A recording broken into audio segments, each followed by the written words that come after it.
Within the first quarter of this year, Evil Dead Rise released, and it was definitely like a film that you almost wish it would have came out closer to the Halloween season.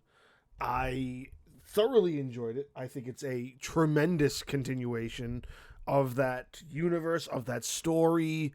It's just so nice that they're still sort of doing things set in this universe, things that are set around, the Army of Darkness, the Ash, the Necronomicon, all of these characters, all of these story arcs that they've created over the years, essentially all created by Sam Raimi.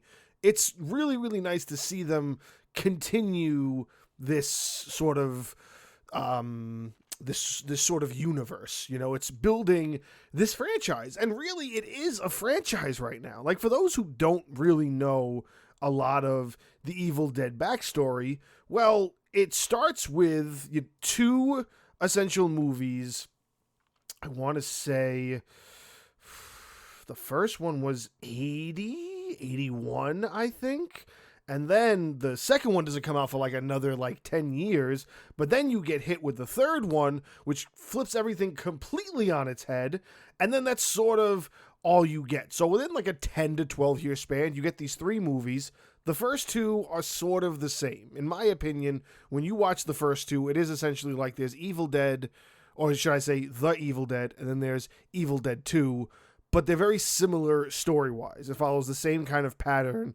So I think Evil Dead 2 was sort of made as this attempt to kind of lead into what would be the sequel to that movie, which would be Army of Darkness. And then Army of Darkness is a big hit for a lot of people because that's where they are kind of introduced to more of what makes Bruce Campbell a kind of legend. Like he's an 80s and a 90s film sort of icon just because of his quirky one-liners and his overall on-screen chemistry.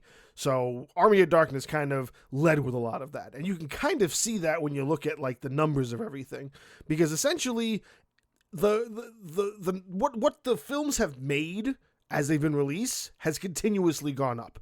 I think the first one had a budget of like 300,000, I think I read, and then it made 2 million. And then here comes the second one, which makes like 6 million, but then it had a budget of 3 million, so it's not that big of a deal.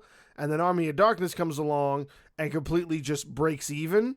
So you kind of like see, I guess maybe it fell off a little bit, but Army of Darkness has a huge cult following, and it had enough of a cult following that they don't stop there. Like, there isn't just the movies that create this universe. There's also a hit television show that Starz did for about 3 or 4 seasons that was really, really good, very entertaining, and it was a nice continuation of the story as well. They also did a couple of video games. A lot of people know of the one video game that's out now, but that's not the only one. They also did a video game for the PlayStation, and they did a sequel to that game for the PlayStation 2, as well as a game as far back as like mid-80s for what I think was like one of the first kind of PCs for that time frame. It's definitely one of those like MS-DOS looking video games, probably not that good, but it's there. It's part of the history. Then there's also like a slew of mobile games that they made for some reason.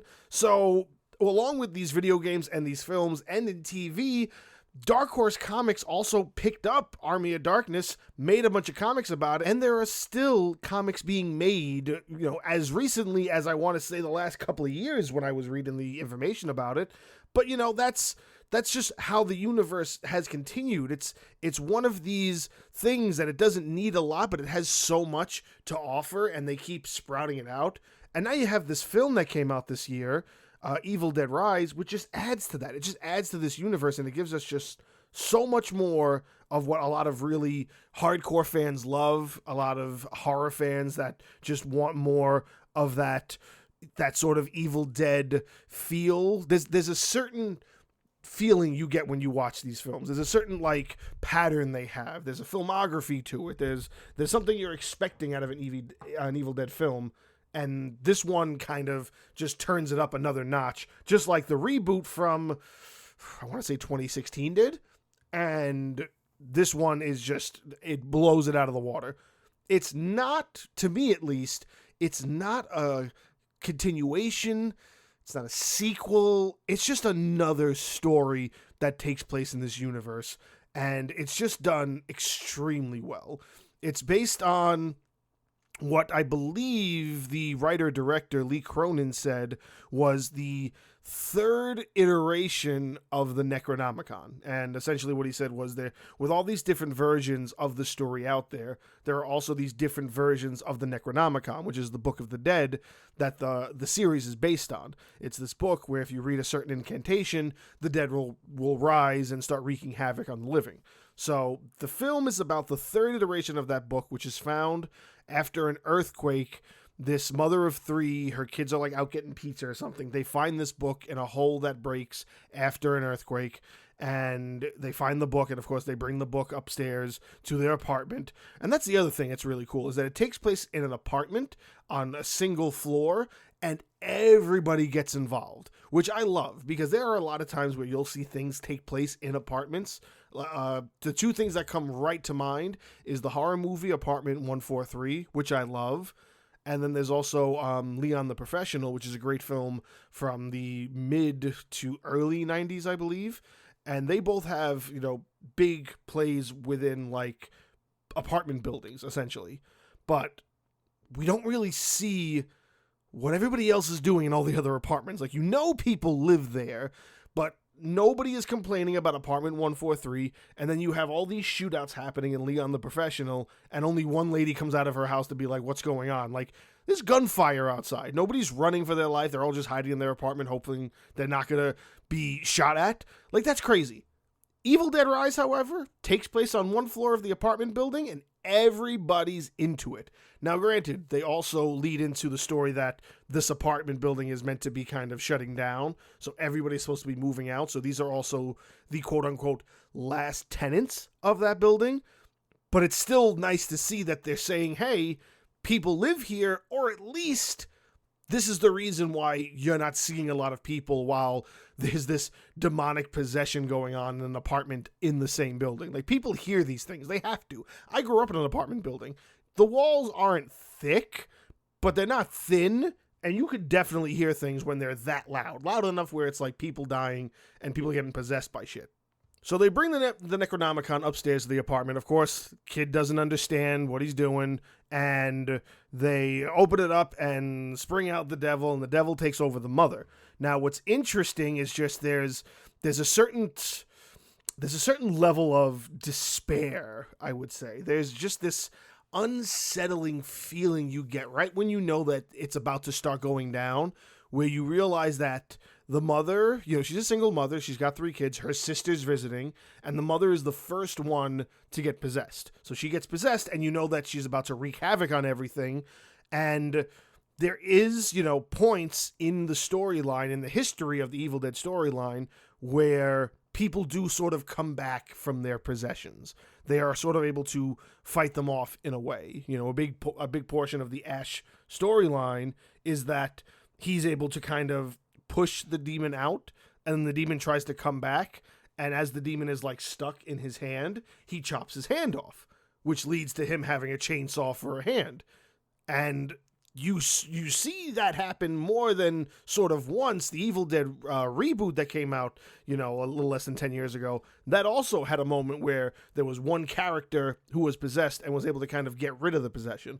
So you almost wish or hope that the mother's going to break out of it, but essentially she doesn't. So after a while, you really grow that acknowledgement that she's terrorizing her kids, and they're probably going to die. And of course, at least 2 of them die, and the sister's doing the best she can, and they're just killing everybody. They're killing everybody and turning them all into the demons as well.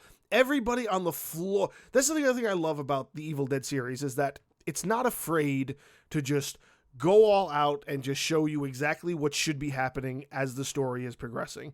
There's the scene where all the neighbors are trying to like help the mother because they don't realize what's happening to her, and then she starts killing them all in the hallway, and you see it all from the perspective of the peephole for the door, and you see that there's like one of these apartments has this dude and his younger brother. Well, you see through that peephole a scene where the demon that's taken over the mother, she takes the little kid and throws him across the hallway, smashing his head against a brick wall. So you see the kid physically die, and he stays there for the remainder of the film whenever you're looking out and you catch him in the peripheral of that scene, of that shot, of the view through the peephole.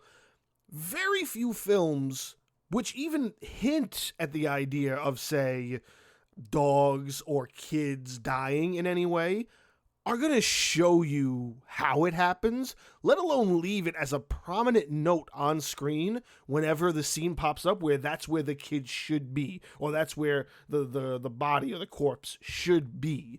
And it's there for the rest of the film.